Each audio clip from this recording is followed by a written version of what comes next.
Bem-vindos ao IBRAcast, o podcast quinzenal trazido especialmente a você pelo IBRAC, o Instituto Brasileiro de Estudos de Concorrência, Consumo e Comércio Internacional. Nosso podcast vai explorar os mundos fascinantes e cada vez mais interdisciplinares do antitrust, do direito do consumidor, do comércio internacional e da regulação em sentido estrito.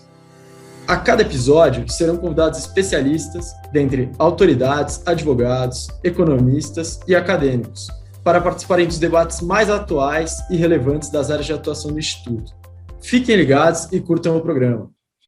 Olá a todos, para a estreia do nosso quadro, inaugurando a plenária comentada do IBRAcast, o podcast do IBRAC, tenho a honra de apresentar os comentaristas Bruno Drago, sócio de antitrust do Demarest Advogados, e Guilherme Ribas, sócio de antitrust do Tosini Freire Advogados. Olá, Bruno e Guilherme, passo a bola para vocês comentarem e debaterem os principais pontos de destaque da última sessão de julgamento do CAD, que aconteceu no dia 10 de março. Obrigado, Vivian. Oi, Ribas. Prazer estar com você aqui também. Bom, acho que para começar, falar do primeiro dos casos aqui, que foi o caso de cartel de rolamentos, em que a gente tinha ali mais um daqueles 18 casos ou mais envolvendo o segmento de autopeças, né, que chega aí à conclusão do plenário. Na sequência, veio o conselheiro Sérgio, que abriu 3 pontos de divergência que foram bem interessantes, né? O primeiro deles, sobre a condenação de uma das pessoas físicas, né? E ali ele trouxe novamente, né? Já não é a primeira vez que ele traz isso, mas ele trouxe aquela tese de que, sendo um administrador, em não ficando claro ali nas evidências dos autos em que aquela pessoa tinha um papel de administrador, né, não caberia imputação para aquela pessoa física, né. Então, uma das pessoas que haviam sido condenadas pelo conselheiro Bandeira Maia, na visão do conselheiro Sérgio, não ficava caracterizada ali a sua conduta. Também ele entendeu sobre a dosimetria da pena, né, ele voltou a mencionar sobre a vantagem oferida, né, que foi uma discussão que já apareceu aí em sessões anteriores e que ela deve, na visão dele, ser considerada para fins de dosimetria da pena, né. Ele afirmou ali com bastante enfoque que tem que ter muito cuidado, né? O tribunal tem que ter muito cuidado para flexibilizar uma base de cálculo, que ela não pode ser flexibilizada para dizer qualquer coisa, e que ele tinha um certo incômodo ali com a questão de se abrir até a própria alíquota para ter previsibilidade para o mercado, né? Quando, na verdade, essa previsibilidade ela fica um pouco balançada aí quando você não tem uma previsibilidade sobre a base de cálculo, né? Então, acho que a crítica dele era sobre a base de cálculo, mas, obviamente, nesse caso, ele adotou ali a melhor informação que era disponível, que foi um tanto quanto na linha ali de olhar mais para os produtos que foi trazida pelo conselheiro Bandeira Maia. Eu acho que esses foram os 2 principais pontos, e aí teve um ponto adicional que ele trouxe, que foi mais na questão de standard probatório, né? Ele divergiu do conselheiro Bandeira Maia com relação a algumas informações que foram passadas ali, evidências nos autos em que havia entendimento por parte do conselheiro Bandeira Maia de que seriam informações públicas, né, na linha do que alegaram os advogados. Ele entendia que não eram informações públicas, então havia um caráter sensível e que aquela evidência, junto com a evidência que foi trazida pelo leniente, eram capazes de condenar uma das empresas que haviam sido absolvidas pelo conselheiro Bandeira Maia. Então, esses foram, acho que, os pontos de divergência, e o conselheiro Braido pediu vista do caso para tomar sua decisão. Acho que esse foi, talvez, o tema mais com maiores divergências ali, mas temos outras aí para discutir, né, Guilherme? Bruno, Vivian, é um prazer enorme estar com vocês aqui. A sessão realmente ela foi mais intensa nesse primeiro caso, mas na sequência também tivemos alguns interessantes.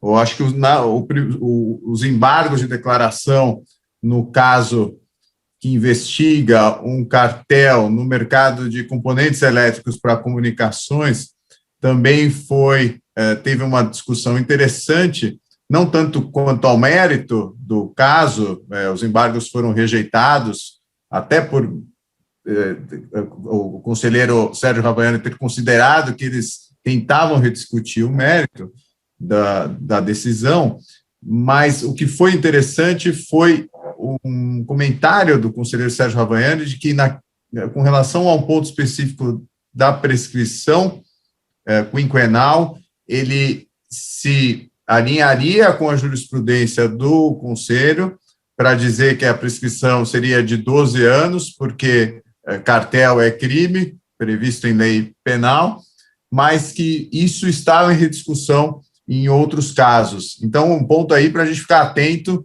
para ver o que vem pela frente, se o entendimento sobre prescrição vai mudar, não vai, se vai ter divergências entre os conselheiros, ponto de atenção. Outro caso super interessante na pauta foi a discussão do requerimento, no caso que investiga o mercado de lousas digitais, um suposto cartel nesse mercado. O conselheiro Bandeira Maia trouxe um requerimento de TCC, de acordo, e a conselheira Paula Azevedo abriu uma divergência importante para dizer que ela não homologaria o despacho, que tinha conversado sobre isso anteriormente e que ela ficou preocupada com a informação que foi utilizada como base de cálculo para a contribuição pecuniária. Ela acha que essa base ela foi reduzida e que deveria ser maior de acordo com o ramo de atividade da empresa. E também ela divergiu com relação ao ano do faturamento para cálculo dessa contribuição. Ela entende que não deveria ser usado, no caso, como habitual, o ano anterior à instauração do processo administrativo, mas sim o ano anterior ao que a empresa, que requerendo a celebração do compromisso, foi incluída no polo passivo. Ela não foi no primeiro momento incluída, foi alguns anos depois, então o ano deveria ser o ano anterior à sua inclusão no polo passivo. O conselheiro Sérgio Rabayani pediu vistas desse caso, o que não é habitual em caso de termo de compromisso de cessação de prática, mas a questão demandava uma análise mais detida e esperamos na próxima sessão mais informações sobre isso. E se eu puder complementar, Guilherme, acho que não é tão usual a gente ver não homologação de TCC nas decisões do CAD, né? E eu acho que o próprio voto de divergência da conselheira Paula trouxe aqui alguns pontos bem interessantes, né? Ela afirma que não haveria discricionariedade na aplicação da sanção por parte do CAD, né? E que a aplicação da multa seria um ato vinculado e não discricionário. Então, no entendimento dela, a negociação de um TCC deveria recair tão somente com relação ao desconto aplicado e eventuais cláusulas acessórias, mas nunca sobre a base de cálculo e a alíquota. Tá? Achei que foi uma colocação bem interessante para ressaltar aqui para todos. A gente teve ali também no finalzinho uma extensão da sessão por conta de despachos que foram trazidos em bloco pelo presidente, mas aí foram 2 pedidos de destaque por parte dos conselheiros para votação em separado, né? E um deles, um ato de concentração, que foi aprovado pela Superintendência Geral ainda dentro daquele prazo para recurso de terceiros, né? E, obviamente, quando há esses recursos de terceiros, isso vai direto para o presidente do tribunal. O presidente entendeu ali que a associação que foi responsável pelo recurso, ela não trouxe elementos capazes ali de demonstrar que haveria uma preocupação com relação àquele ato de concentração, elogiando, inclusive, a decisão que foi tomada pela Superintendência Geral, por esse motivo e outros, ele decidiu, obviamente, não admitir aquela associação como terceiro interessado. Foi interessante também um ponto que foi trazido pelo conselheiro Sérgio, ao afirmar que quando há uma associação como terceira interessada recorrendo de uma decisão, seria interessante que o CAD solicitasse quem são os membros daquela associação para entender se aquela associação de fato representa o setor e se de fato ela é afetada por aquela decisão, né? Então foram colocações bem interessantes que foram trazidas. No final o despacho foi homologado, mas eu acho que esses foram eu diria que foram os temas de destaque desta sessão do CAD.